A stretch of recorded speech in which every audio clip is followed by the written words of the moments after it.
Hello, friends. Welcome in to the Eric Zane Show podcast from the Madison, Tennessee pawn shop that I don't yet have committed to memory studio.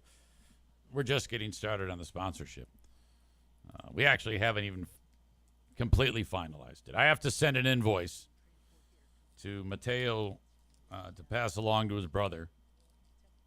And then the pawn shop is going to be sponsoring the studio for the next 3 months, hopefully for the next year. It's one of those, let's see how it goes deal. I got an interesting email from Mateo that, based on a question that I asked, this guy's lived an interesting life,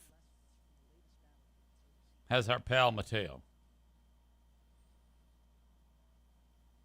Because he has a YouTube channel that says it's called Matitude RDNC. And I was like, what does RDNC stand for? I think he's like a trained assassin. As we say hi to a number of people on Twitch, welcome in.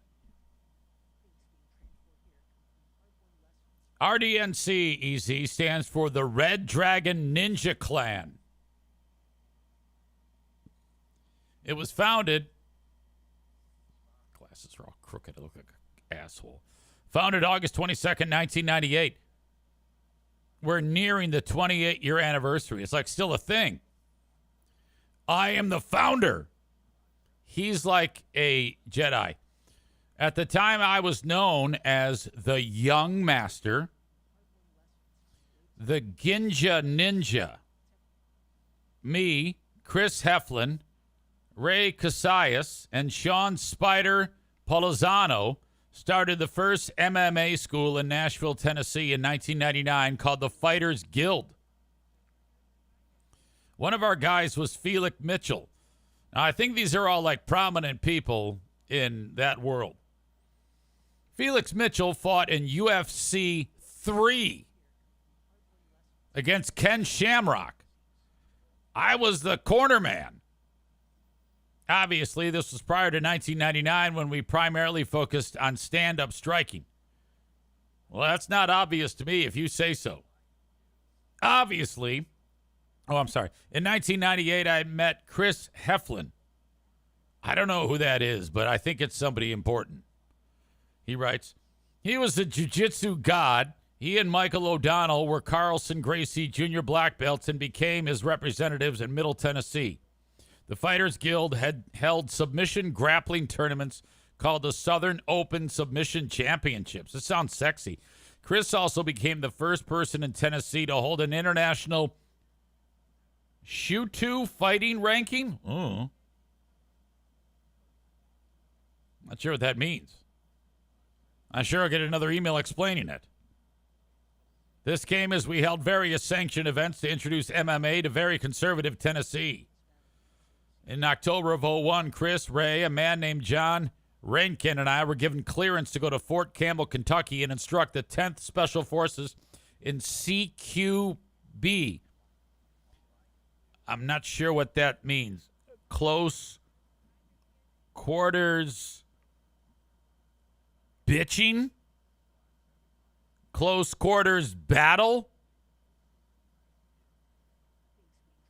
Like weapon retention, edged weapon, and found weapon techniques prior to their deployment to Afghanistan following September 11. Ray Casillas was the former 101st Ranger and went on to teach for Ed Clay. Spider is a tactics instructor for Metro Nashville Police Department.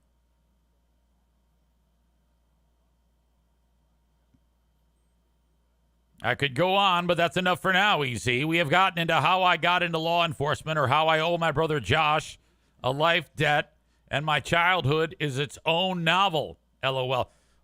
Easily one of the most interesting audience members. That is why I wanted to hook up with Black Belt Nick. We have become email pen pals, kinda, when we're not too busy. Love your brother, and fuck Greg. I think that should be a sign-off for everything. Fuck Greg.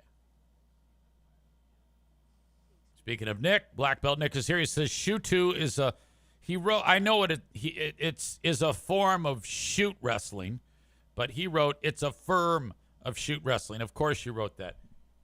Now, fuck, I don't even know what that is. Shoot wrestling. Does that mean like you're doing Hulk Hogan hand to the ear, and then you actually punch a guy in the face? Our beloved pal Megan had a busy morning. She sent along pictures, which I don't have on the share screen, but I can literally hold my phone up and you can see how amazing her day started.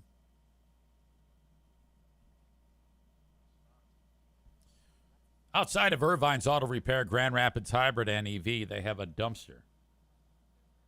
And trash pandas go in there.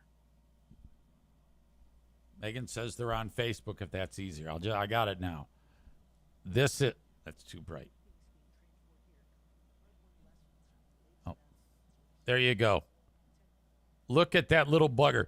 That little bugger is looking right at the camera as it climbs out of the dumpster. Oh my God. And then this one was exhausted and it fell asleep on the tires. They are setting up shop at Irvine's.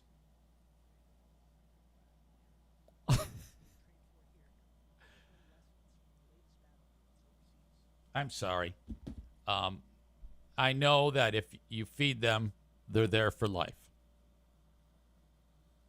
If I'm at Fear Bunker North and one walks up to me and holds his little paws out for food, I cannot resist. I cannot resist. If somebody said easy, I've got two options for you. You can have a random group reverse gangbang with the hottest women that have ever walked the planet, with Pooh Bear shooting video, and then getting involved in the action, or a bunch of raccoons hanging out, baby raccoons hanging out with you. I'm taking the raccoons every time.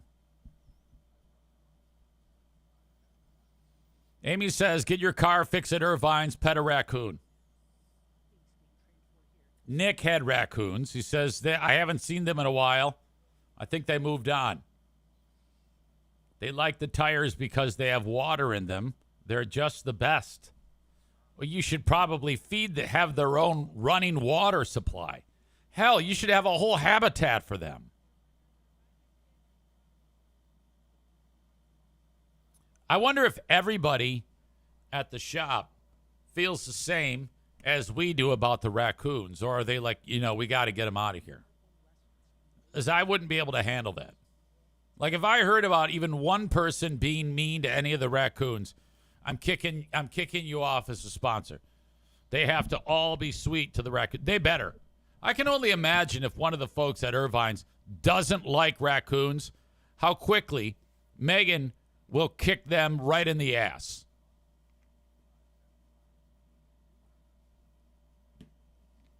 Megan says no one is mean to them. They just don't care about them like I do. Well, even that is suspicious. How can you not be in love with something as amazing as that? What type of animal doesn't have a soft spot in their heart for something so amazing? Megan says, I agree. They get HR write-ups, as they should. My friends, yesterday was another Facebook Marketplace day. And the Facebook Marketplace days have been piling up. First, we had Pooh Bear wanted a piece of furniture for the library. It was the wrong piece of furniture, and I knew it the second I laid my eyes on it. I said, even though she could see what I was seeing, I said, this is not a coffee table. This is the type of piece of furniture that goes behind a couch or against a wall. No, I want it. It's going to look great. We get it. We put it in the spot where it's supposed to be. She goes, looks like shit. What the fuck? I go, yeah, I know. I knew this was going to happen. We move it against the wall. It looks fine there. Okay? You got to let her have these wins. Because when I said to her, I go, are you sure Yes! It looks fine. It's great. This was in the garage of the person that we're buying it from. Cole says, library. You have library money? Oh, don't get all. It's Madison's old room. We're empty nesters, and I'm not moving. I still want this house. There are parts of this house that I haven't even seen yet, that I don't even go into. I don't need a lot of space, but now that everybody is gone except for the NFK, and he doesn't occupy a bunch of space, it's like I have forgotten what is in this house. So we have this library. Yesterday, she said, there's an actual coffee table. It's more like what you were thinking. Can you go get it? I had gotten done podcasting yesterday late. I said, absolutely. I wrapped up the podcast. I went off. I got the damn thing. And it's fine. It actually looks fine. I don't have a picture of it in front of me, but it absolutely is precisely what I was envisioning in the first place. I think that might be like a spatial thing. You know how women are great at some things that men suck at? And men are great at some things that women, for the most part, suck at, or at least in this case. That's what's going on here right now. But anyway, we're good now.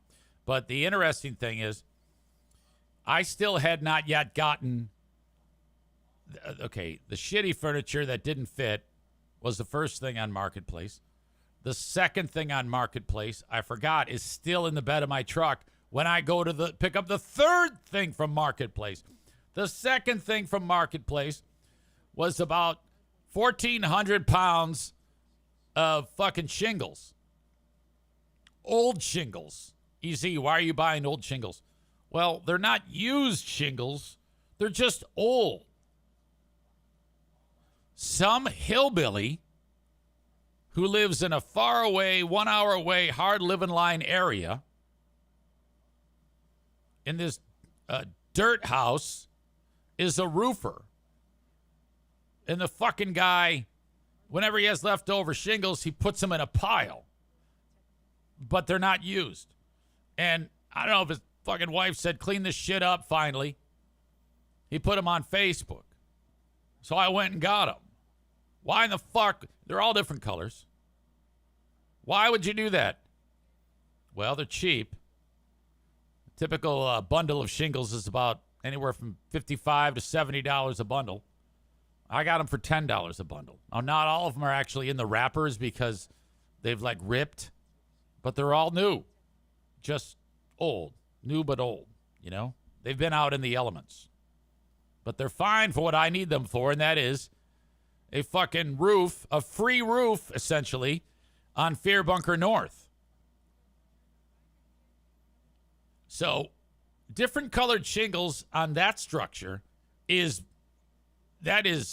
so part of the motif there. Because I replaced the roof on the outhouse and I replaced the roof on the shed. All different colored shingles. There are so many different colored shingles that I could put in the outline, light colored shingles, and in the center portion of the roof, fuck you. That's how many shingles I got from this guy. For that many shingles, if you were to buy them, it's north of $1,000. I got all of those shingles for $160. But I've been so goddamn busy that they're still in the bed of my truck. And I go to Hillbilly number 3's house to pick up the coffee table. And the shingles are still in there. I bang on the door. And I could tell that they were like me. And what I mean by that is, here I am in a 23-year-old pickup truck with rust falling off of it and 1,100 pounds worth of shingles in the back. And the dude, young couple, but Hilljacks, are taking this coffee table out to put in my trunk, or my truck. And I go, oh, hey, thank you. Oh, my God. So I just want to warn you, I'm kind of a redneck. My words. And at that point, as I'm saying those words, they're seeing the shingles. So she's already formulated an answer. Because I then, while she was about to say that, I said, just put this thing on top of the shingles here. and then it'll be fine. I'm going to drive slow. She goes, hey, it's totally fine. We're rednecks too. I'm like, fuck yes, my people. So we have redneck on redneck charity. Now, the table did cost money, but not much. Initially, they wanted $25 for this thing. And I would have paid it, but we didn't get back to them right away, and they wanted the fucking thing gone. So then they immediately just reached out and said, hey, we haven't heard from you. We'll take 15. So I'm like, yes, fucking win.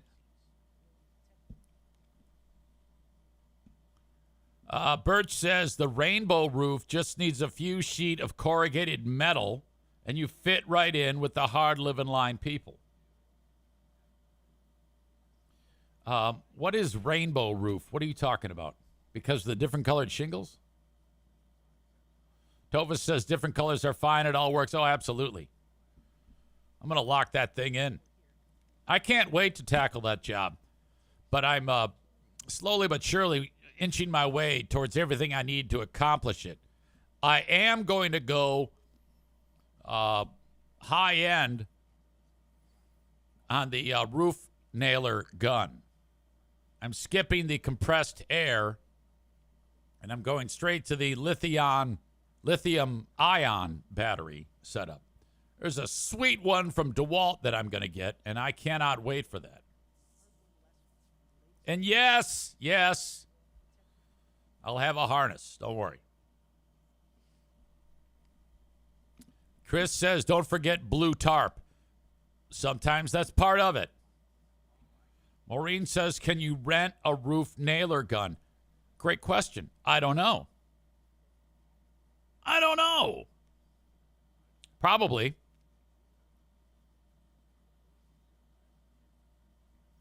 Stevie says you should set up a camera on a tripod and record everything in case there is a funny mishap that doesn't seriously injure you.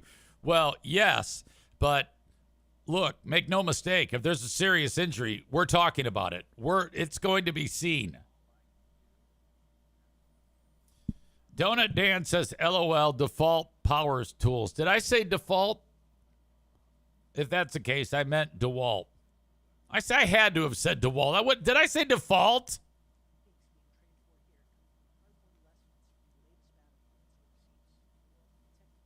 Don't forget your Crocs, Easy.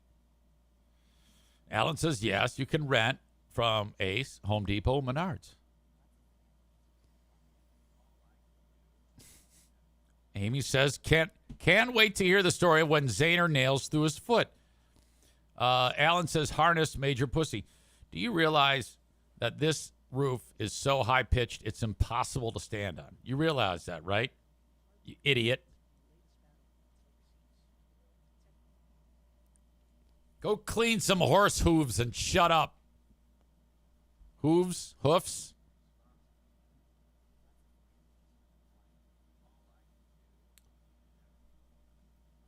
Stevie says, well, that goes without saying. All serious injuries will be picked apart by us here. Tim Kuiper is here. Hello, Tim. How are you and the family doing? So glad you're here. Okay, today is, well, like most days, incredibly busy. We get done with the free podcast at 1 p.m. I have my second Who Are These Broadcasters show today on the Who Are These Podcast YouTube channel. You can catch it live there. Just click live when you go to Who Are These Podcasts on YouTube with my pal Christian Blatt. Normally we just do Tuesday, but this week we're doing Tuesday, Thursday because he's booked next week, so we're like recording in advance, but this will appear live on the channel today. Always have a good time for 90 minutes with Christian. After that, still loaded down. You got a Patreon show, Patreon bonus podcast, and then we have Big Fraud Thursday, featuring show number 108 of Who Are These Free Beers, followed up by the Ben and Eric Patreon podcast. Perhaps an update on Ben's ass.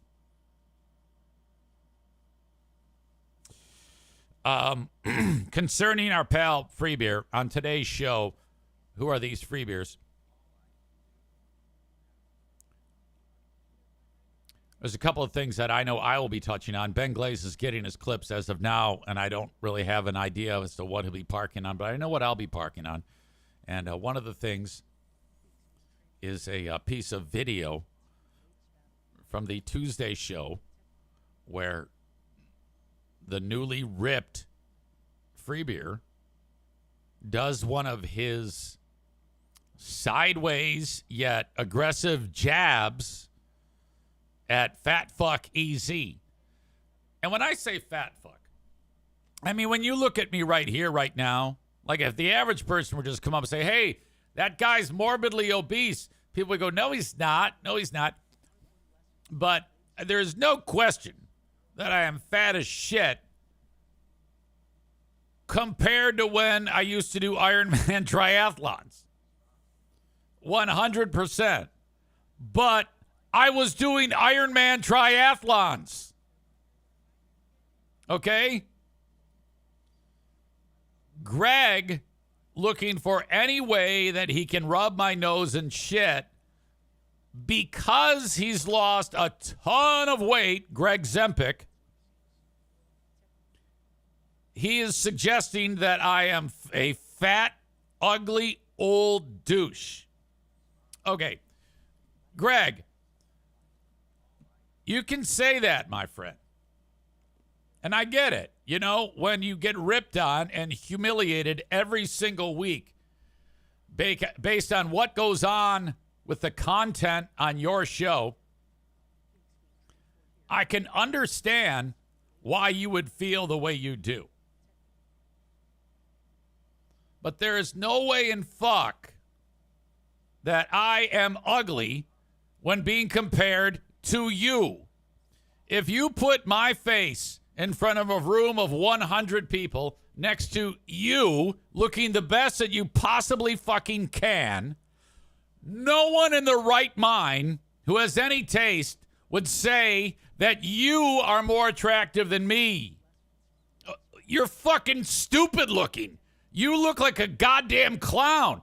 You look like some fucking kid who used to be on the fucking Mickey Mouse Club and then was raped by all the adults till he was about 35. And this is how he shows up in pictures in his adult life at 55. Holy shit. And learn how to smile, you fucking twat.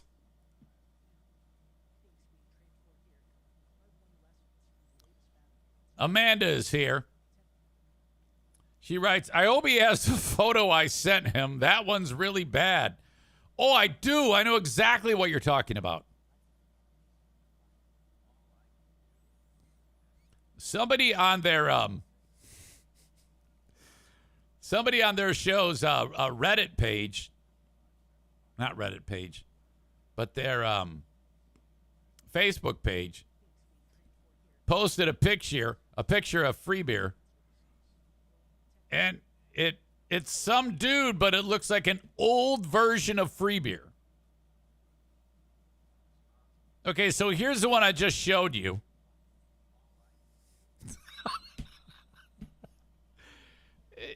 I don't even know what the fuck this is. It's some random guy, and it 100% looks like Greg in 5 years.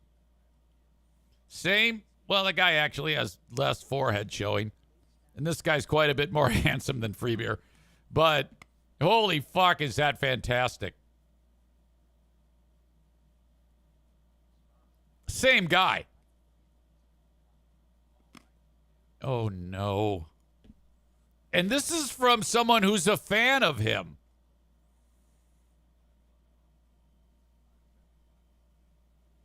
Dovin says they're related.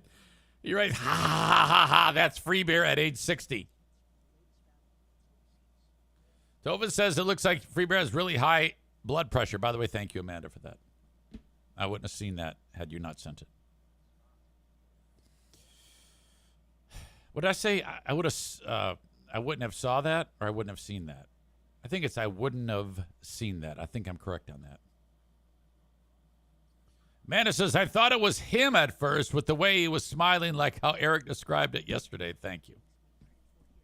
Okay, so I'm going to feature that moment when Greg calls me ugly, old and fat. One, we're the same age. I might have a year or two on him. All right? I'm 1 billion times more attractive than you. And I guess I'm fat relative to when I was doing Ironman triathlons. You got me there. And the offer still stands. And anybody can suggest this to that fuck. There is not anything in the world that Greg can do that I am not superior to him at. Anything physically, I don't care if it's basketball or his fucking queer-ass rowing machine or whatever the fuck. I will kick Greg's ass. The challenge still stands to a boxing match. I will fight him and anybody. I'll fight all members of that show at the same time. Me versus those 6 bitches. And I will beat the fucking shit out of them. Talk about a great fundraiser. Half the money can go to whatever the fuck you want, and the rest goes to me. 6-on-1. I will fight all 6 of you fuckers. All right. So I'll be featuring that. Also, I have a segment that we're going to feature that I heard from audience member John. And he tipped me off for this. It was a segment from, I believe, yesterday. Yesterday or the day before. John wrote that the segment that he suggested to me that I check out has a bit of a vibe to it, similar to the show when they said, all right, oh, coming up, you give us the condiment, we'll tell you if it goes in the fridge or not. Now, I know that sounds ridiculous and fucking made up. It is not. That was a segment on the Free Beer and Hot Wings show. Oh, that's right. Call us up. Tell us, give us a condiment. We're going to tell you if it goes in the fridge or not. What? John writes, it has the condiments in the fridge vibe. I guess our pal Free Beer stumbled on some type of quiz of, this is true, this actually is a thing, 1950s dinner party etiquette. Free Beer reads a scenario from whatever, 1950 whatever, and then the rest of the crew has multiple choices as to what could be the correct answer. And if you get it right, you get a point. I shit you not. That's the bit. So I'm going to break that down for you. And I have gotten past just one of the questions and I already have 12 clips from just one of the fucking questions. I have a feeling that if I had 4 hours, I could spend it all on this fucking segment. So that is what I'll be breaking down on a episode of Who Are These Free Beers, show number 108 with Ben Glaze. We'll take care of that. And then the Ben and Eric Patreon podcast.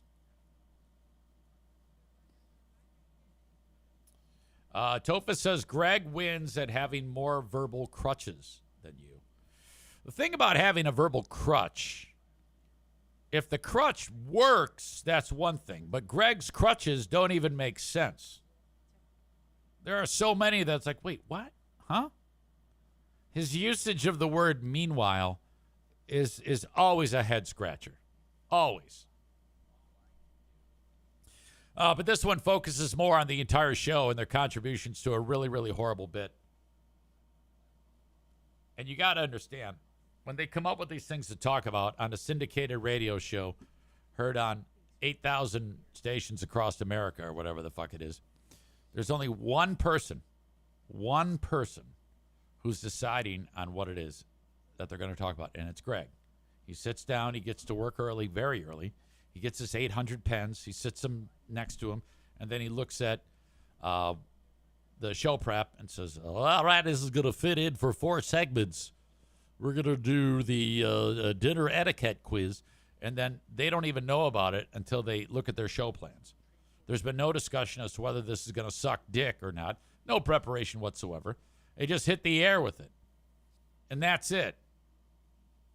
By the way, I have it from a source very close to the situation, and I don't want to give away too much because I haven't been given the okay, that if you are familiar with Detroit radio, Dave and Chuck the Freak are going to be signing on probably, let's see, what should be their first day. And I have the radio station. I have all the background as to what's happening. Probably on August 31st, Monday, August 31st. That's what I guess.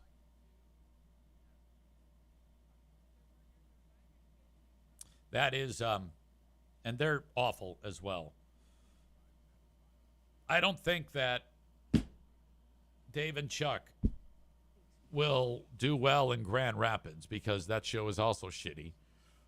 But I think that the only thing you might see is some more erosion off of Free Beer and Hot Wings ratings, which, from what I understand, I'm still waiting to hear from another source to get me my copy of the most recent ratings, who I've been busting this person's balls about when, let's fucking send it. So I can do another ratings review party to discuss the continued free fall of our pals, Free Beer and Hot Wings. But Dave and Chuck are signing on. It is confirmed. I'm sure this is probably not news to them. They probably have a few moles who are tipping them off. But I mean, I don't even think that ratings matter anymore. They really don't. The only thing I care about ratings is that I know that it hurts Greg's fucking soul when they drop like a fucking stone like they have been. Red Bull Brain Chris talks about the other stupid fucking crutch of Free Beer, his usage of "that makes sense." Anything you say in that room, there's a 50-50 chance that Free Beer will respond with "that makes sense." Doesn't matter what you say. If Kelly happens to have a loved one pass away and she says, yeah, I got to head to Georgia because my so-and-so passed away, Greg will say, that makes sense. Hot Wings. Oh, my God, my kid is really mad at me. That makes sense. Well, that actually works.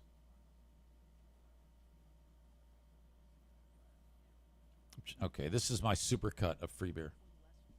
That makes sense. That makes sense. But that makes sense. That makes sense. This is your house. That makes sense.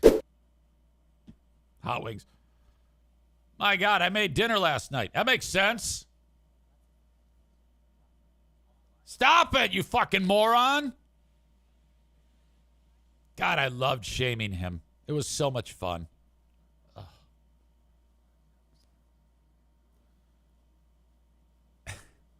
I like the Kelly impression last week, says Man Bun Chris. For sure, Free Bear. Free Bear.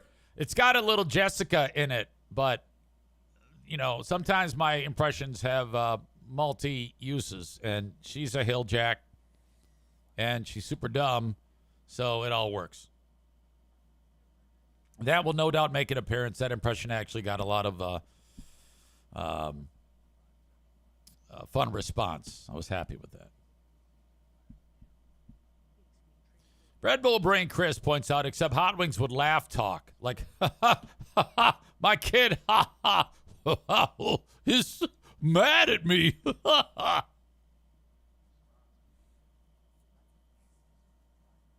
Tova says, Kelly proves just how stupid she is by being paid far less than the other two hosts.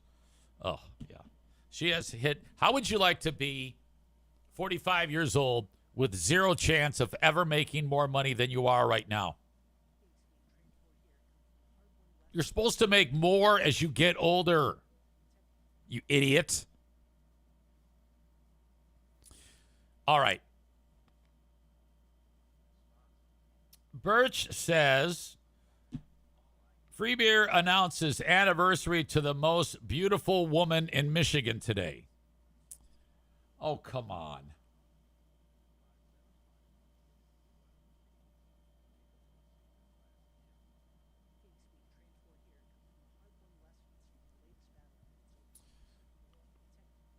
I didn't know he had feelings for Amanda like that. His ex-wife. All right. Enough about that. Let's move on. Megan sent me this clip. And this is first thing I thought when I saw it was I gotta get some confirmation on this. And I think I got it, but I don't know what to think about this. Here we have some blogger.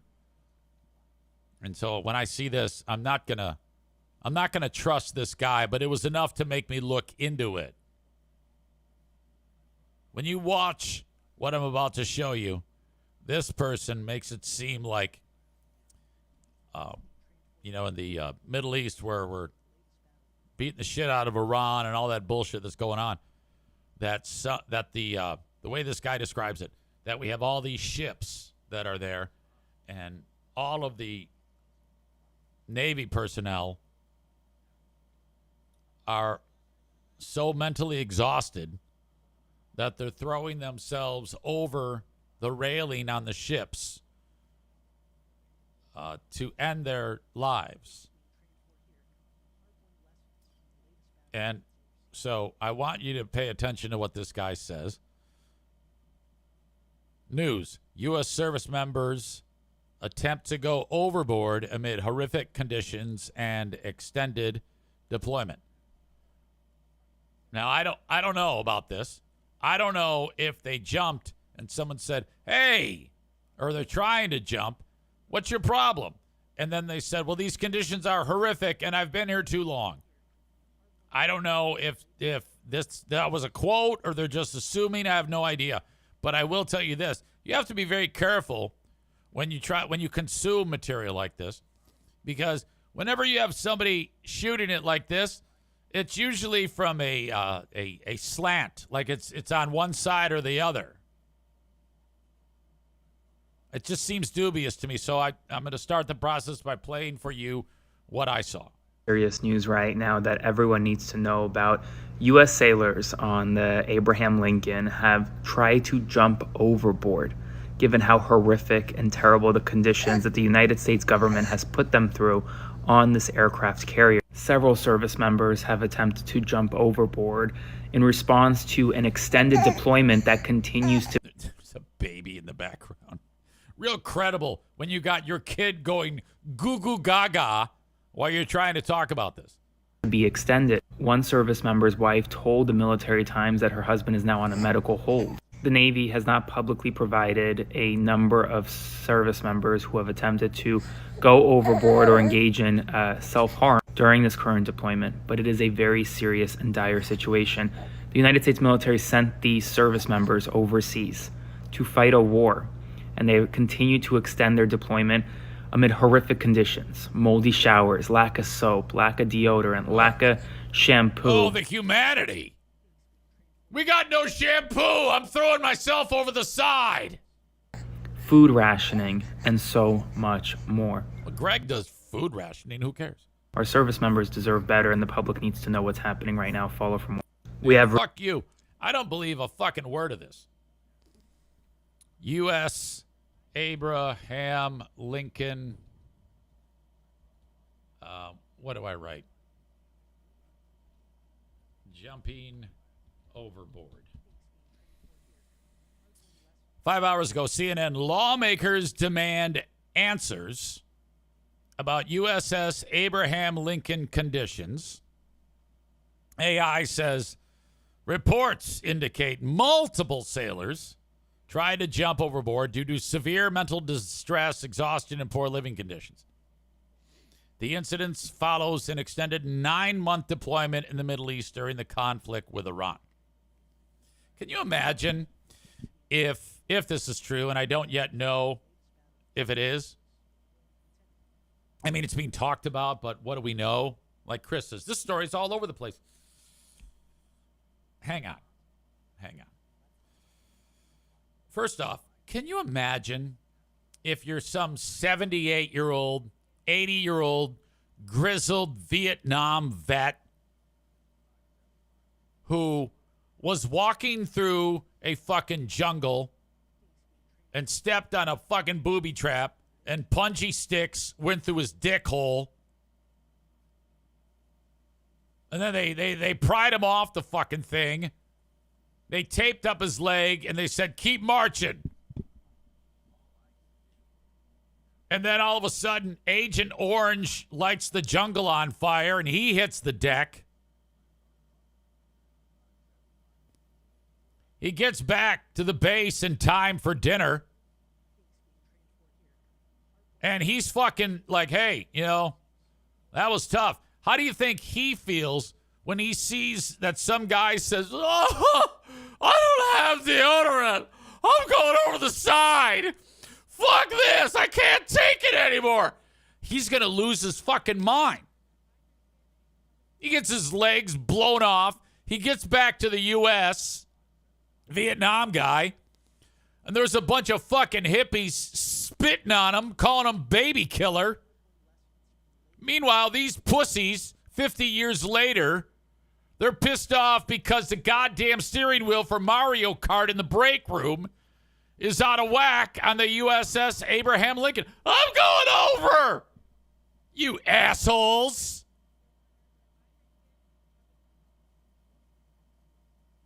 My God.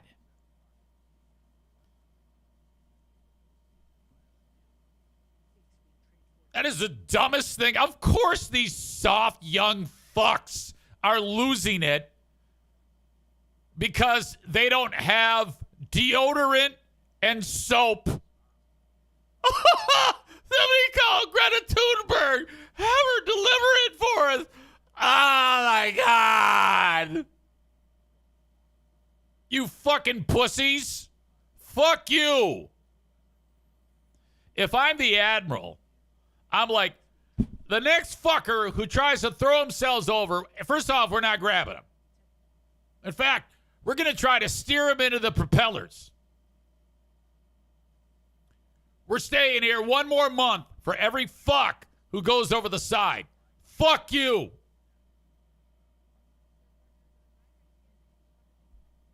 Son of a bitch.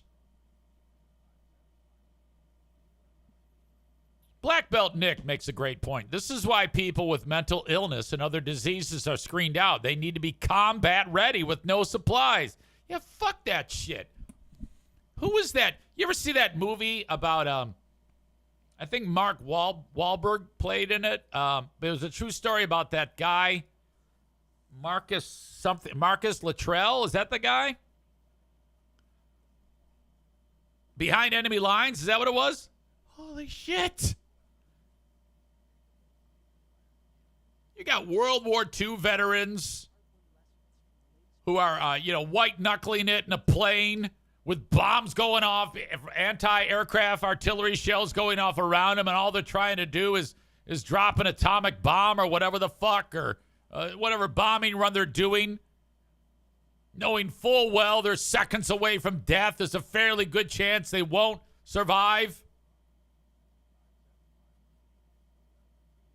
Meanwhile, fast forward 2026, guy without a fresh tube of Old Spice is doing a swan dive off the top deck of the Abraham Lincoln. I tell my wife I love her. I don't do deodorant. Ah! What the fuck? No wonder why we're getting our asses kicked over there. We've got the worst fighting force ever, if that's the case. Breakfast was late today. That's the end for me. I can't take these conditions anymore. Holy shit. I am so sickened by this.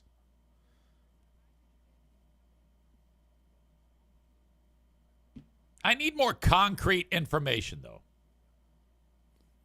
Now, this one says sailor went overboard. Now, when we watched that other guy, he said attempted to go overboard. Well, what is it? Did someone wind up in the water? If they did, they're dead. The Abraham Lincoln, you know how high up the deck of that? It's not like a fucking rowboat. Whoops. It's way the fuck up there.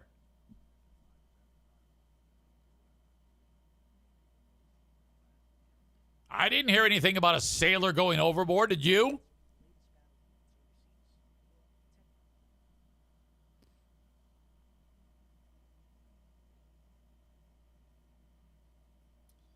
And by the way, is the how come it's only the USS Abraham Lincoln, if this is true? There are literally 100 Navy vessels out there. Is it only, oh, I'm over here on the USS Gerald R. Ford. Oh, my God, we've got caviar. But those fucking assholes on the Abe Lincoln, man, they're roughing it. They've got no deodorant. My God, it looks like the World Trade Center with all the bodies flying off the top deck of that bitch.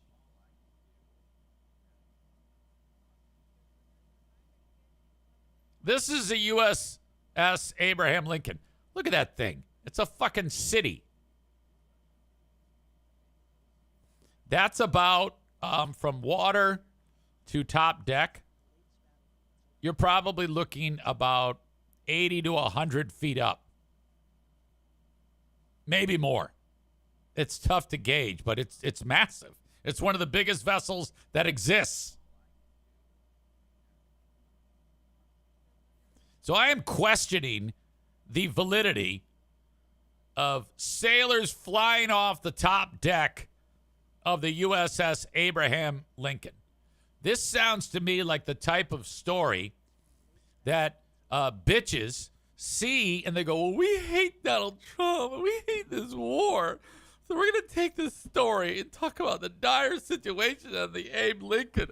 Oh my God. And then running with it and they thinking that we're stupid and we won't question whether or not this is true. A sailor went overboard last month off the USS Abraham Lincoln. Now, that's all it says. Now, we don't know if he was drunk, if he was going out for a pass on the deck of the football, or on the deck of the, going out for a pass for a football on the deck of the boat. God, I sounded like Freeber there. And just hit the thing and flew over. But the story starts with he went over. And then it says, amid reports of worsening mental health for crew members on the ship. But it doesn't say anything about he went over because he was mentally ill. It just said he went over. And then, by the way, there are reports of worsening mental health because lack of deodorant. Nothing. The sailor was quickly rescued, according to the official, but was medically evaluated. The circumstances under which the sailor went overboard were not known. Were not known. God, were not known. So we have no idea how this fucker went over the side. We don't even know if the sailor returned to active duty or not. It may have just been a whoopsie. We don't know. And the media has taken this story and now capitalized on it, suggesting that there have been people just falling off the side of this fucking thing. As Bread Bull Brain Chris said, there's more than 5,000 military on that one boat.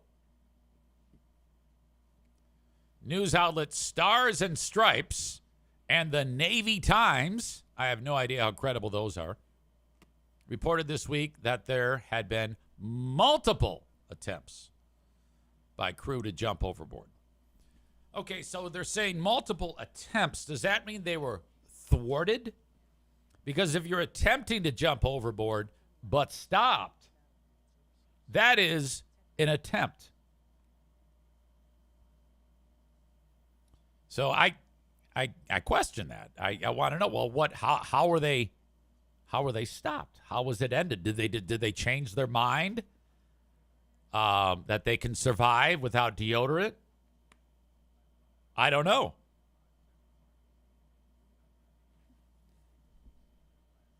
There have been widespread shortages of basic supplies, including plumbing issues and disruptions in the mail. Oh, no. All right. That is just, I am very suspicious of this story. So they've been there for 9 months, and I guess now it's, who knows what the hell is next. The Navy Times quoted a wife of a serviceman who said her husband, he had tried to jump.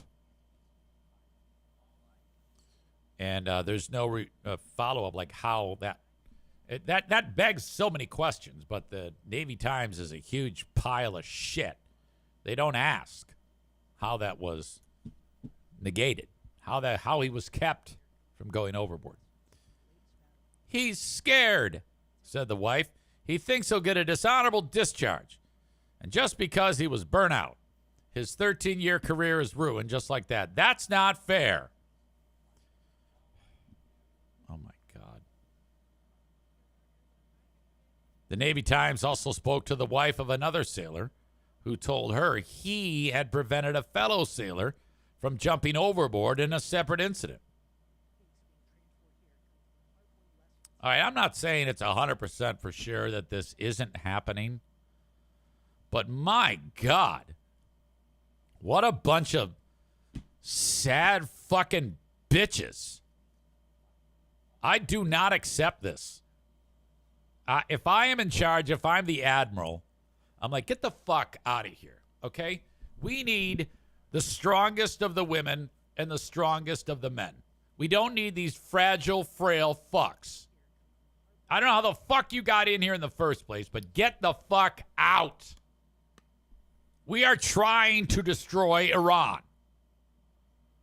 We're not going to be able to do it if you fucking pussies are going over the side because you don't have a pack of gum in the commissary. Eat shit and get out.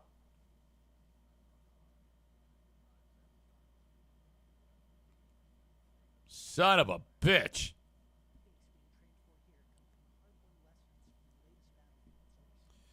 All right. Who's to say? Maybe it is going on. Speaking of soft as fuck, I was shocked at this story. So if you have a kid that is a freshman at Michigan,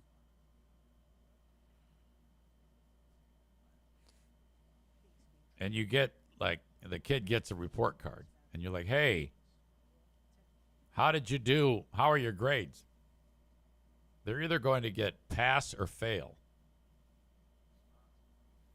Like, if you do shitty, you're going to get fail. And if you do great, you're going to do pass. They are making it so that first semester grades are going to be that and not graded by A, B, C, D, E or A, B, C, D, F. Our school was A, B, C, D, E in high school. What was yours? Because the students are so mentally weak that they're concerned that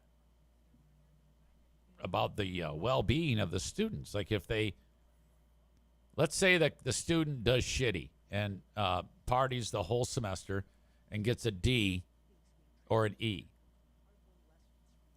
The school is concerned about that student jumping off the deck of the USS Abraham Lincoln. So because of that, they feel that if you just get pass or fail, that they won't want to go to Greenland. I'm not making this up. This is so embarrassing.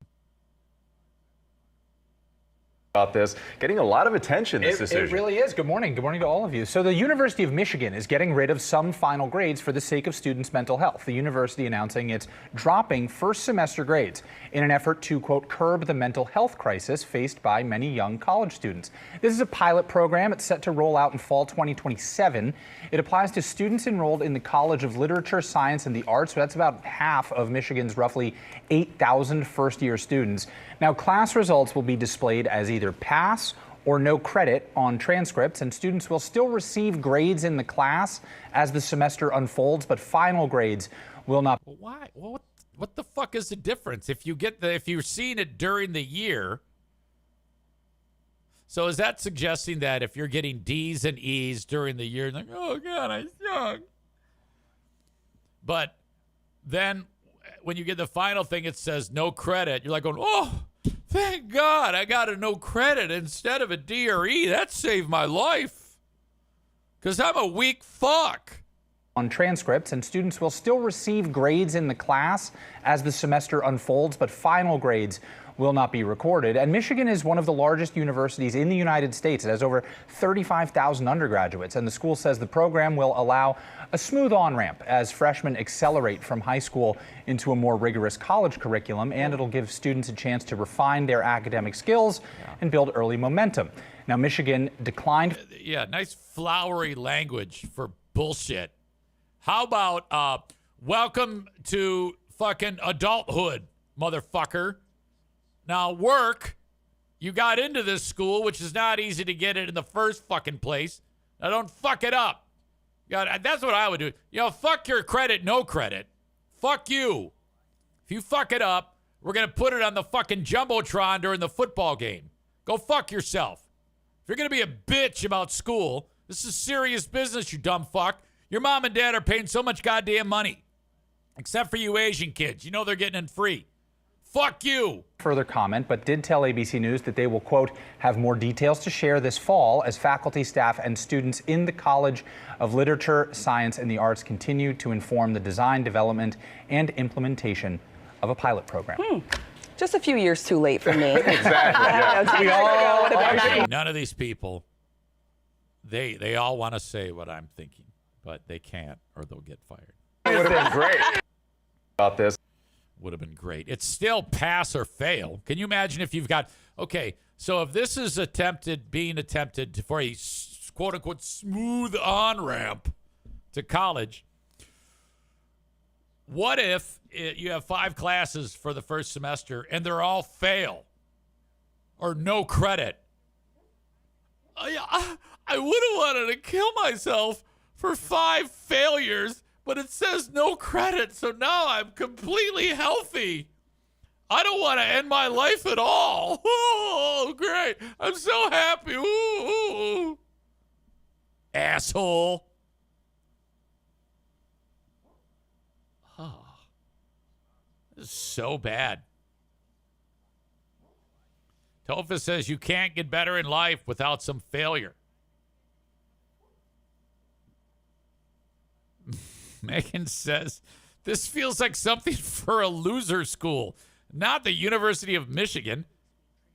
But maybe none of them are used to failing. Now, this is bullshit. This cripples people. All right? This type of treatment. That is crippling. You give them a good crack the first semester right away. I mean, think about it.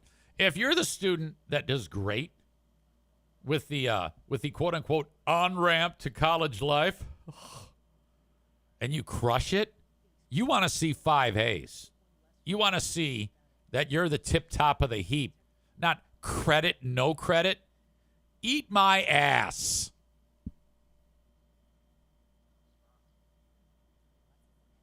Holy shit. Great question. Amanda says no more grade point average then? Who knows? Can you imagine if we get to a point where they're like, yeah, I graduated from Michigan. Hey, what? Well, how'd you do? I got credit. No, bullshit. If you crushed at Michigan with a 4.1, You're one of the smartest people in the fucking country. And you want to thump your chest. Yeah, I graduated from Michigan with a 4.1 in engineering. I'm going into the master's program, the head of my fucking class. Fuck you. Yeah, I was pre-med at Michigan. I'm going to medical school at Michigan, too. I've got a 4.0. Not credit, no credit, you fucking bitch. Donut Dan is here. And you know, he and Uncle John's Gravel Race sponsor Asshole of the Day. Thank you. And I think we know who our asshole is. We have pussified our kids to a point where I worry about the future of the country and our ability to not just defend ourselves, but the willingness to actually do it if needed. I mean, there you go. I mean, we have two consecutive stories of the military offing themselves because the Mario steering wheel broke, the Mario Kart steering wheel, or they don't have a fresh canister of Old Spice. And at one of the most prestigious universities on the planet, the kids aren't getting grades their first semester so that we don't hurt their feelings. God damn it. Tophus says, tell me that's just one university. Well, it is just one university, but it's a school that you can say is the university. If Michigan does it first, you can bet your ass that all the other idiot schools are going to do it. Yeah, man, we're doing it for the kids. We're going to help them on the on-ramp to college life by giving them pass-fail. So some fucking prick who gets 5 Ds and has only excelled at rape and roofies, he gets pass, but the Asian kid gets 5 A's, and he also gets pass. Fuck you.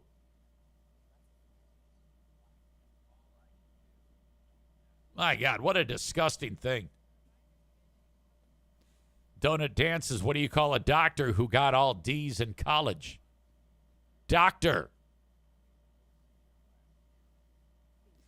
Tophus says schools were doing this shit beforehand. Nobody would fail. It's so fucked. Is that right? Bread Bull Brain Chris with a comment. An on-ramp to the overpass that we'll later jump off of. Alan says, good thing this is implemented just before Madison starts. Well, I don't think it applies because it's for freshmen. She's a graduate school. But I can promise you this. Like, if I got her on the phone right now, and I can't because she's working, and she doesn't like me just calling her on the podcast like that. But I can promise you, if we have the conversation, and we will, I'll say, hey, did you hear what they're doing at Michigan? And I'll set it up that way. What is it? Yeah, and I'll explain all of this. She'll go, oh, that's a great idea. You know why? It's helping them in the on-ramp of college. It can be very hard, and you don't want to, you don't want them all just like doing a swan dive off the Abraham Lincoln deck over deodorant. That's just as terrible. I'm for this. What? What are you talking about? Oh. Amanda says, that's what I'm saying. I went to community college. I got an associate's degree. My grade point average was 3.91. I was so proud of that shit, and I still am. Well, I hope they still get a grade point average because then that can happen.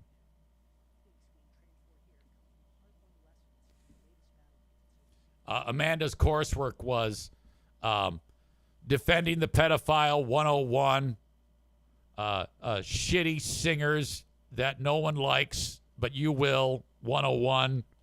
Sorry. Took a long way to get to that joke.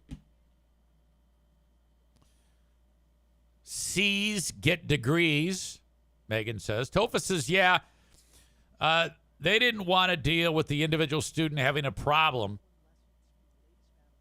so they would just advance them up a grade. Badger says, selling dildos 101. Amanda coursework. How about being wrong at everything? In the face of a million correct responses, here's the wrong one. 101.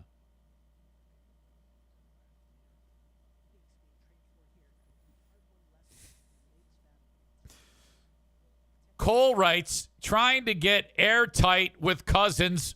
101. So basically, we're just taking key moments in Amanda's tenure of being a dumb shit and addicted to group sex and adding 101 to it.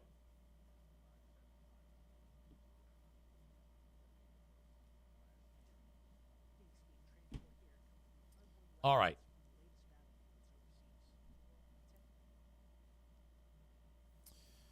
I'm going to take a break.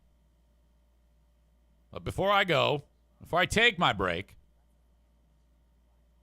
I have a number of sponsors that, of course, are making the show happen. They always do. I'm indebted to them. Looking forward to the Tie-Dye Festival. That is Michigan's #1 festival event. It is right around the corner, and I will be at it. Now, I won't be there till Friday, Saturday, but it starts Thursday, the 20th of August, at a place called Burley Park in Howard City, Michigan. Thursday, August 20 to Saturday, August 22. Okay? The fraud bus is going to be out of the shop by then. I'll be there with the fraud bus. No, you can't go inside. Okay? You can just look at it for a fee. All right? Dozens of bands performing at the Tie-Dye Festival. And get this. This is free.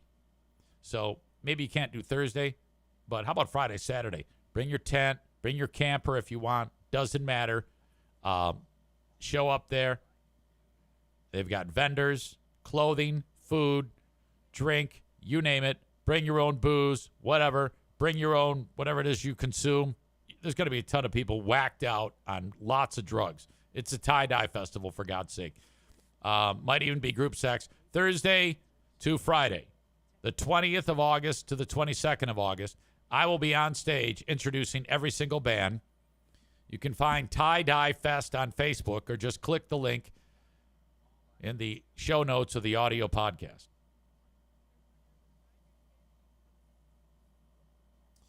If you have unwanted trees on your property, call upon Kuiper Tree Care. 616-828-8225. That's 616-828-8225. Mention me when you reach out. You can call that number. You can text that number. The owner of the company, Ben Kuiper, has the phone with him at all times. You're like, hey, come to my place and give me an estimate. EZ sent me. Please mention me. Kuiper Tree Care. Unwanted trees, grind the stumps.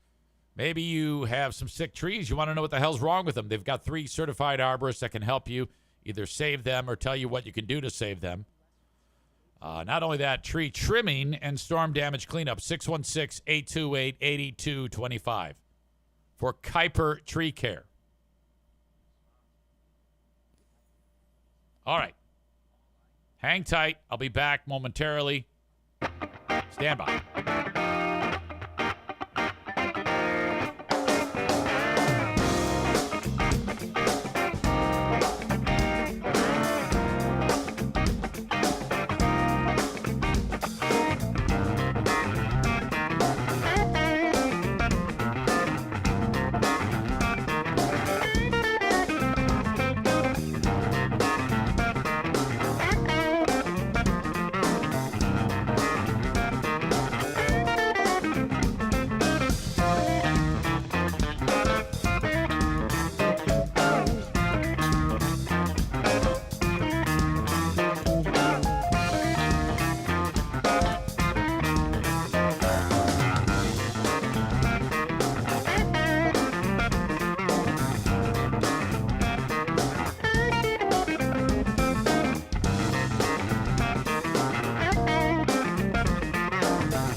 nothing bad. Everything's fine. Howard Stern Show has a dress code where women are not allowed to wear sneakers or comfortable shoes. What the hell? If you work for the Howard Stern Show, you cannot wear sneakers.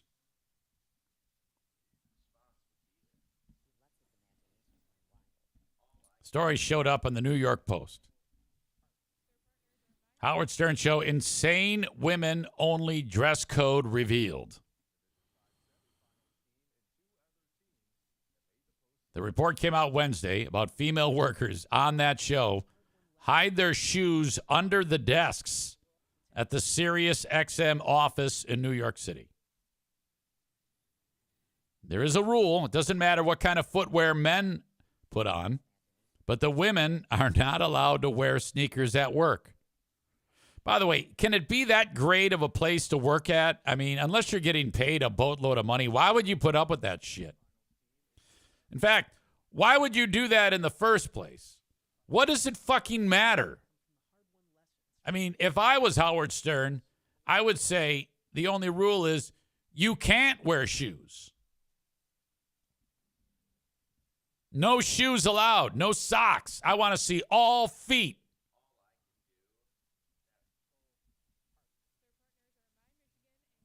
How ridiculous is that?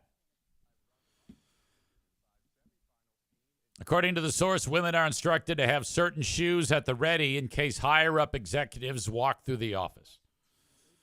I know of people that still keep non-sneakers in case certain execs are expected in the offices. So, like, their feet are under the desk where they can't be seen, and they have, like, whatever, their sneakers on, and then they have to pop them off real quick when some fucking idiot comes walking through.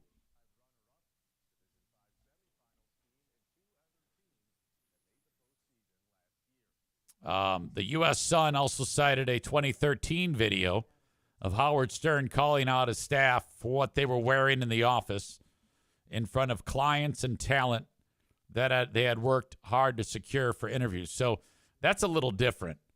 I know what video they're talking of. It was a State of the Union type of meeting that had for all the people that work on the show. There's literally dozens, if not hundreds, of people that work or worked on that show. I mean, I could actually see that if you look like fucking shit and you've got the mayor of New York City walking through. You want to have a good first impression. I can understand that. Some people around here look like zombies from The Walking Dead, Howard said. We look like a college radio station.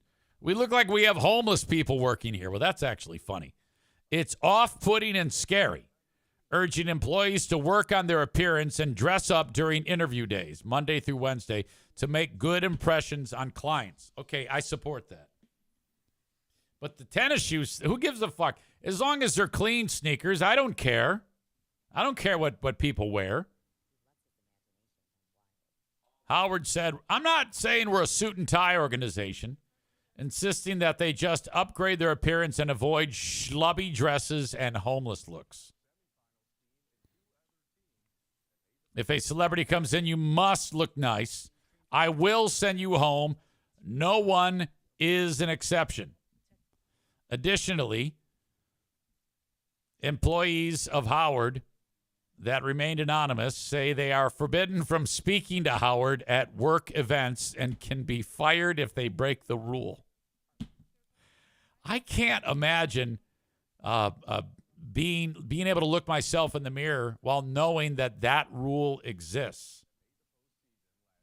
What the hell? Donut Dan says that guy is a germaphobe. Freaking weirdo since going to Sirius anyway. Stevie says, all caps, because of shoes? Fuck that. Oh, precisely. Megan says, again, not a shock. Howard's an idiot. Fuck Howard. Which I think he's going to, because, for the longest time, it was a Howard Stern show, and then he started to like whittle away the amount of days he was working a week. And then he just went to months. Like he takes like the entire several months in a row off, I believe in the summertime. I'm not 100% sure on that. And now, if I'm not mistaken, because I get some of this, I don't know what's fact and what's not, is he's going to 1 day a week. Like the Howard Stern show will be on 1 day a week. And he just had a massive round of layoffs, too. Doesn't surprise anybody. Radio, even Sirius XM is hurting so badly. Oh, my God. I just heard news that a radio cluster, again, I want to keep this close to the vest because the information that I get is sensitive, including the information about Dave and Chuck the Freak will be starting probably August 31st, maybe the week after or in the following weeks. I don't know. I just know they're going to be on in Grand Rapids. So when you have a radio company, let's say in Grand Rapids, Michigan, and you have 5 or 6 radio stations that you're selling, like you have salespeople going out and trying to get businesses to spend money so that their business can be promoted on the radio. It's no different than what I do here when I have sponsors on this show.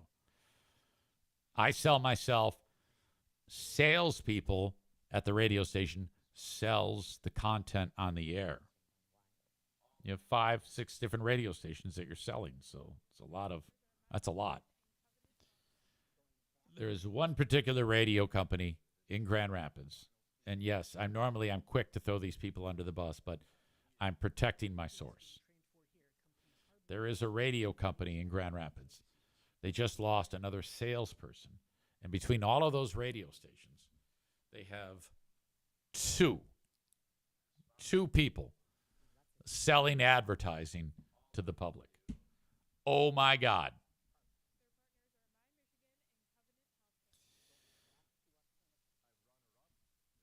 Red Bull Brain says Teachers Congress and Howard Stern, same work schedule. Sir Bob says it is 1 day a week for Howard and 3 months off in the summer. Tophus says satellite radio wouldn't even be a thing if Stern wasn't on it. Podcasts and broadband upgrades have made satellite radio obsolete. Bob says, I listened to Howard in high school when he was simulcast on 94.1 in Philly, but I switched to O&A. They were better. Absolutely. But what happened to Opie? Oh. He's fucking horrible. He does a podcast, and it's I mean, obviously, I would not say anything against anyone who does a solo podcast, being that I do a solo podcast. But it's nearly impossible to listen to. So bad. Holy shit. Tophus says, I stopped listening to Howard after Artie left. Artie's okay, I guess, these days. I guess he's finally figured it out, and he's keeping himself healthy. That's good. Watch, today he'll die. Okay, I had seen a story about a golfer who did something stupid and tried to fake a hole-in-one. St. Louis area club, an amateur golfer, had a membership at a golf club. And they had a tournament. And before they teed off on this one hole, he made it so that he dropped the ball in the cup. And then he was standing on the tee. He teed off. Ball went wherever. And then I think he made a phone call. He made up a story that his grandma was sick.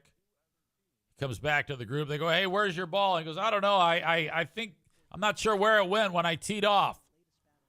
And then they look and they go, hey, is your ball a Titleist 10? Yeah, it's in the cup. Oh, my God.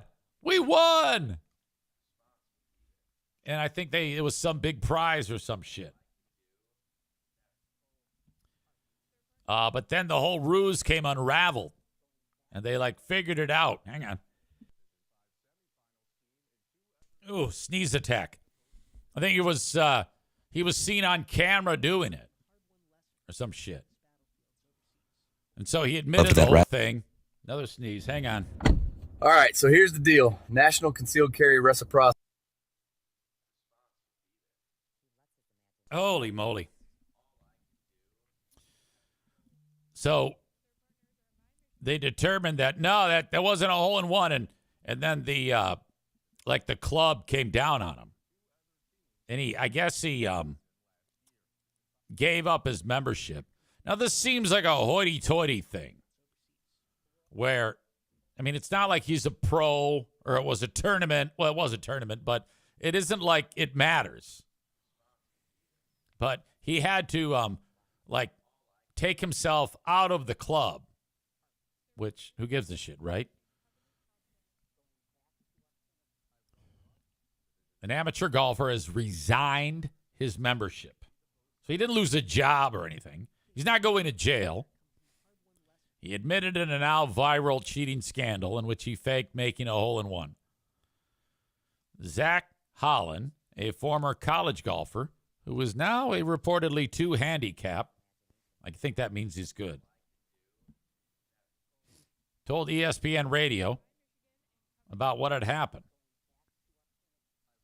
I guess he got busted, and then he went on an apology tour, so he went on the radio. He then lied about acing the hole during the tournament and offered the ball as proof of a hole-in-one to his playing partners.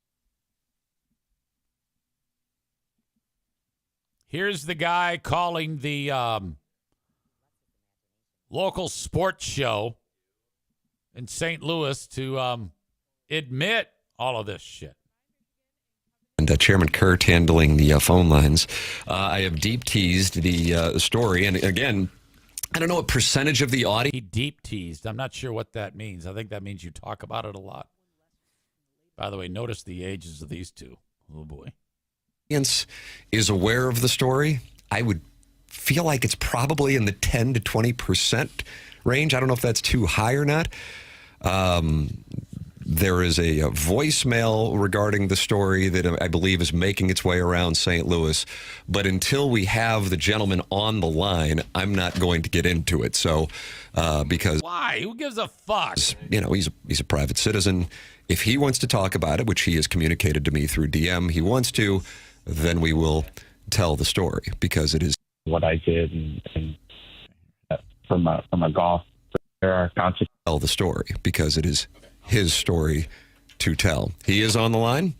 All right. Joining us right now, Doug, is the gentleman at the center of the story. His name is Zach Holland, and he is with us here on the Callier and Thompson phone lines on 101 ESPN and the TMA. This guy sounds like a golf announcer. STL YouTube channel. Good morning, Zach.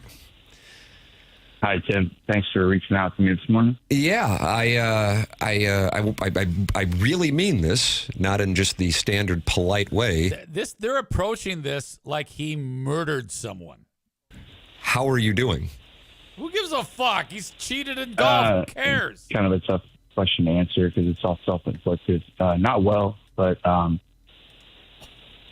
think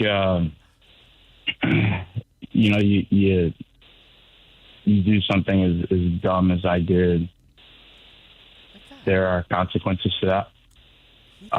Who cares? He didn't kill anybody. Very fair. Some aren't as fair, and I mean we'll get into that. But as you asked how I'm doing, okay, I can't take it. Who gives a shit, right? Megan says, "Can you imagine Justin or Jackie doing this? Cheating or calling a show?" Jackie would never call a show. Jackie would cheat and never admit it. But she'd do it like, no, I didn't. No, I really did. But smiling the whole way. Rebecca says this guy would try to jump off the USS Lincoln. Okay, I should probably listen to a little bit more of this. I'm on vacation with my family. I guess you can't really call it that right now. I can't imagine. He's taking it so bad.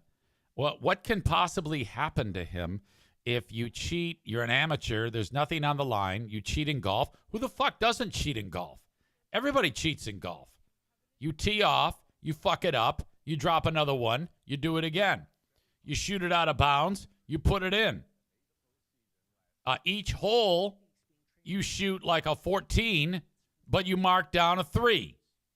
Everybody does that.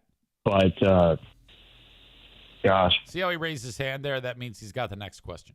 I made a terrible mistake, a lack in moral character. Oh, dear God. And I can take the banter and the chatter and the heat because I deserve that from a golf perspective.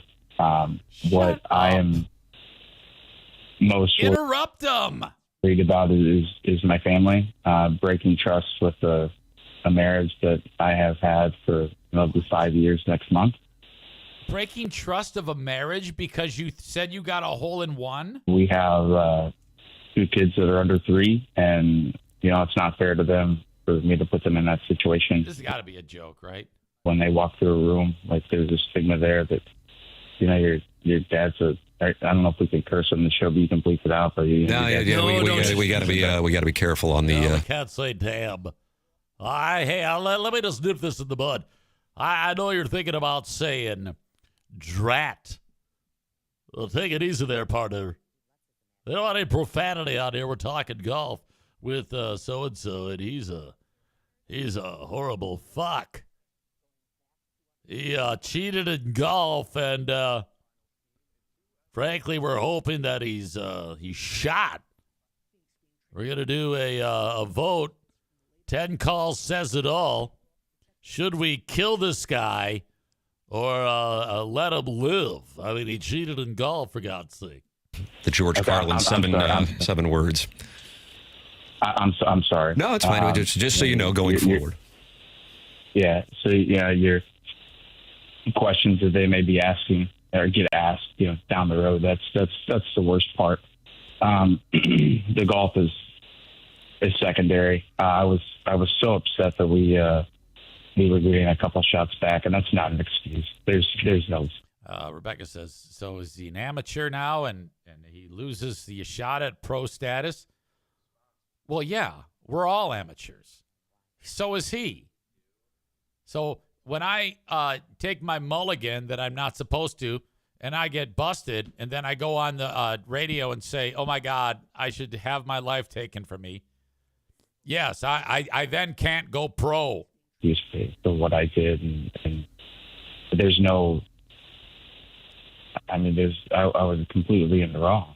So it's important, and I think we were getting already a bunch of texts on this. Plenty of people in St. Louis are aware of the story, but I also think there is a majority probably who are not aware of the story. This is my understanding, and I'll lay it out because this is the voicemail and then the group text that people. Here's the problem with radio sometimes. They over-explain. Just get to it.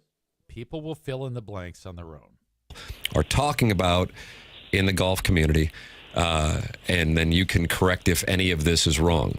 The member tournament was taking place this past weekend at Winghaven. Okay. And Zach, who is a very good player, like a +2 index, is that correct? Oh, wow. Well, that's right, baby. Only unless he's cheating on that too. If that's the case, we're going to murder his children. Yeah, that's correct. And it doesn't. And did you play at Oklahoma State? No, I didn't. I did not. I played at. Well, I just told everybody I did. Junior college, and then I had a cup of coffee at Eastern Illinois, and. I only say he's an idiot because he's beating himself up so badly over this. Like anybody gives a fuck. Wasn't a very good college player. I played and it takes him decent forever to do anything. Didn't play well after that, and then. Look, if you guys ever encounter me doing this, where I'm just fucking It's too much time before getting to any fucking juice. You gotta tell me. Gotten better after school. Okay. I feel like I'm invested in this enough that as painful as this is, it's like a train wreck. I can't stop paying attention to these motherfuckers. I thought when we were DMing, and this is years ago, I was just looking at our DM history, that you talked about a rapport you had with Ricky Fowler, but but perhaps I misinterpreted that. Yeah, I lied about that. No, he's a couple of years older. Because there was a hole-in-one. Everybody went back to the clubhouse, talked about the hole-in-one, but there was some skepticism because there was not a witness. And then people went to the super, and the super said, well, we have cameras pointed at that green, so let's take a look at cameras. Can you imagine how awkward that was when they're all gathered around the goddamn monitor? Hey, look, they see him put the ball in. Comes back 15 minutes later, and there is video of you early in the morning creating that divot on the green yourself and then putting the ball in the hole. And so you had faked the hole-in-one. Member, oftentimes there is money at stake with a Calcutta where teams are betting on teams or owning teams. And then also there is a hole-in-one pool. And so there is real cash Hurry the fuck at stake. up. Are all of those things accurate? Everything but the cameras on the green. Oh. Everything but what? The cameras on the green. Well, that's the only Oh, thing there were no that cameras? Not on the greens. It was by the maintenance shed. There's. I can't take it anymore. I can't. No. This is so painful, and it's so bad. He makes all this big deal about cameras. There are no cameras. Are you sure you're not lying to me? Kuiper says, I'd rather listen to Huge talk high school sports than this shit. Well, let's not get carried away. Okay? I think the only interesting thing about this, what we have here, is how shitty this show is. I would, if I am like if I own a golf course in that community, I am going to reach out to him and say, you come golf here, you get a free membership, and we're going to lean into this, and you're going to be a goddamn superstar. Fuck those other assholes. Fuck this radio show. And who gives a fuck? It's golf. This is a sport where at some courses, they didn't allow black people and women to play until like 5 months ago. So don't look at me like it's well the integrity of the game. We don't want any of your kind here. So fuck golf and fuck this idiot. And fuck this show too. Isn't this like the third example in this show alone of how weak people are? I mean, it's been a running thread throughout this show about the how soft people are. It's getting to a point where hard asses like me, who, honest to God, I'm a living, breathing, lethal weapon of intensity and confidence. All right? I am the rarest. I am an unpolished gem that is just waiting to be rediscovered. That's what this is. You all know it. You've been witness to it for some time. I am harder and harder to come by. That's what this is. No one can be as hard as me. You all know that.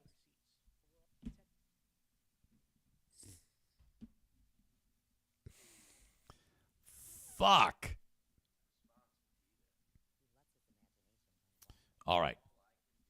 This is not at all AI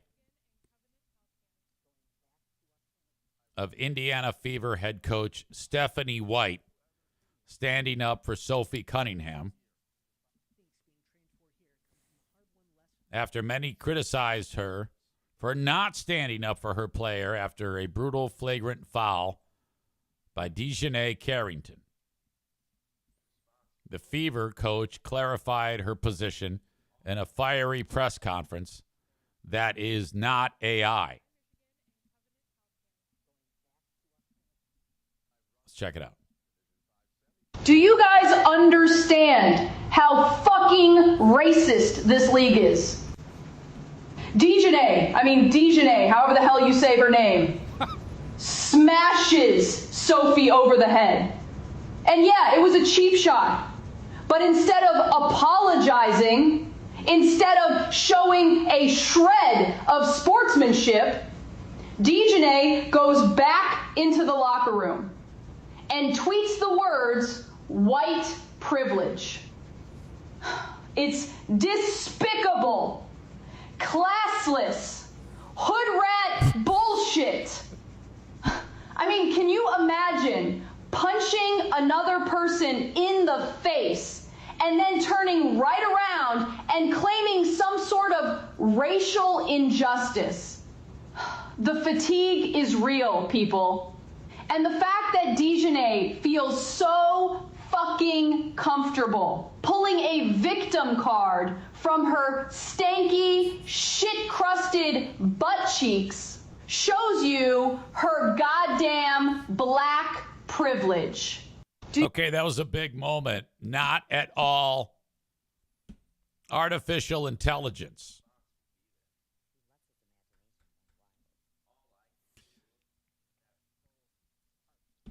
Yet another reason to be in support of data centers.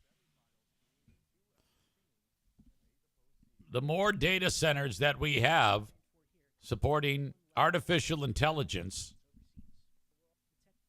in a structure of infrastructure for it, the more I want this to happen. Every great video clip that I see like that,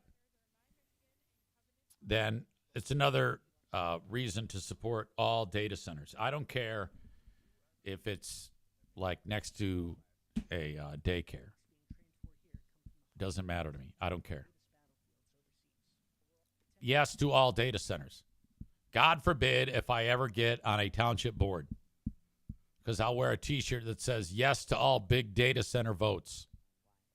Fuck you. Data center? Yes.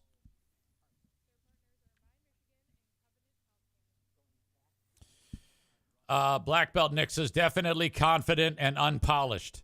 Starman says hard-headed. Cole says Zayn is the last of the real. Yes. Megan says oopsie poopsie, which makes me laugh. Starman adds, I remember the film The Last of the Zaytunians. By the way, if you get a moment for some light reading, you need to look up the Zaytun Uprising. I might have talked about this before. There were two. I'm sorry, there's the Zaytun Rebellion and the Zaytun Resistance.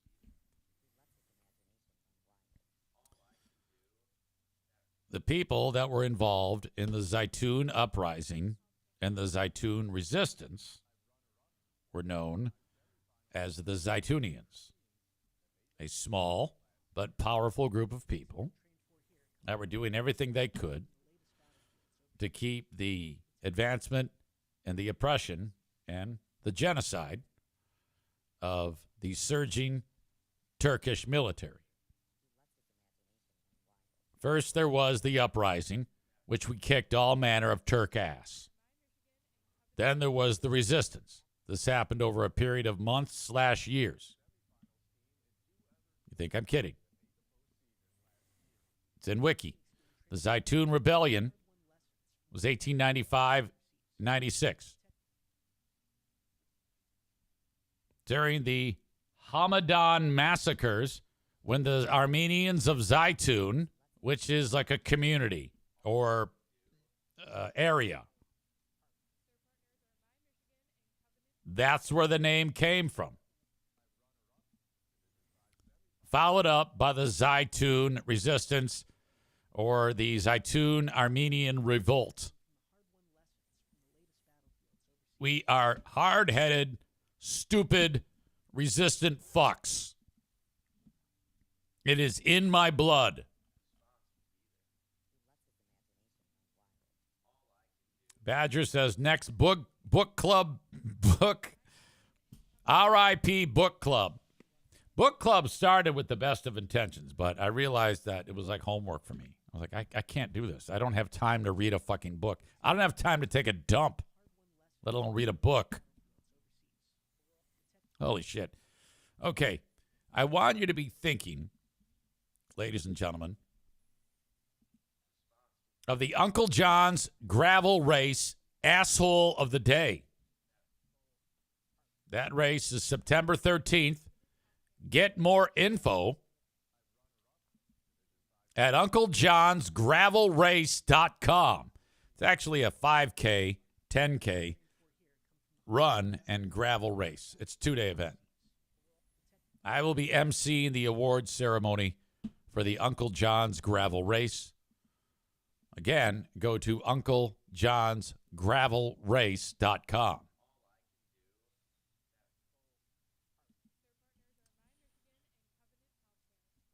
Black Belt Nick writes, speaking of book club, if anyone's interested, the Dungeon Crawler. Okay, I always roll the dice when I read these. There's a good chance it's going to drop off the face of the earth because there is not a sentence that Nick can write that is actually without a typo. Speaking of book club, if anyone's interested in the Dungeon Crawler Carl series, is amazing. It seems okay. No, it's written right. I wrote that right. It's Carl. The Dungeon Crawler Carl series is amazing. All right. Thank you for clarifying. Badger with a great question. Did you remember your flea tick medicine last week for the dogs? I did. Thank you. It's on the 5th. I got the reminder in my phone. Thank you, my friend. I appreciate that. And so do the dogs.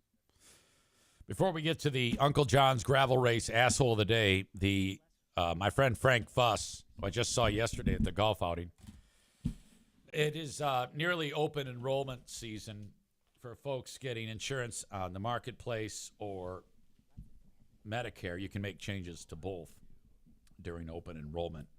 Don't do this alone. Frank can help you every step of the way, and it's free. To do it, just head over to appointmentwithfrank.com, fill out the form. That's basically tipping Frank off that you want to talk to him. There's a spot there that says, how'd you hear about me? On the drop down, make sure you put me. It's one of the options. And then Frank can walk you through all of your healthcare choices. Everything Frank does is free. He gets paid by insurance companies. More information at appointmentwithfrank.com. So we had a lot of asshole-ish behavior to discuss today. I don't know where to begin. Howard Stern, idiot who cheated at golf, but he's not an asshole for cheating at golf.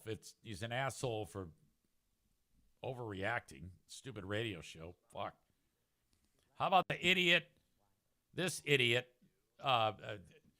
throwing up the bat signal that all the Navy personnel are throwing themselves off of the deck of the USS Abraham Lincoln? That is not happening.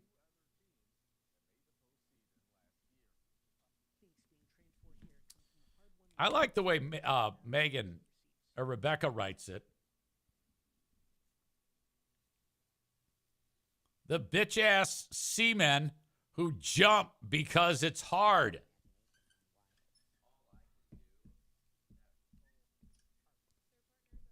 Well, yeah, but I don't even know if that's happening.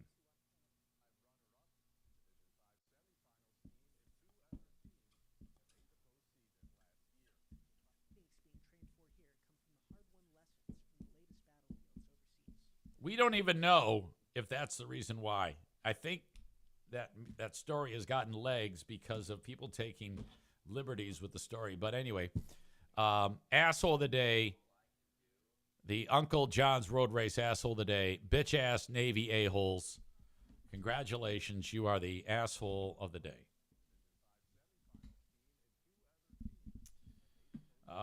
Lots of seamen references.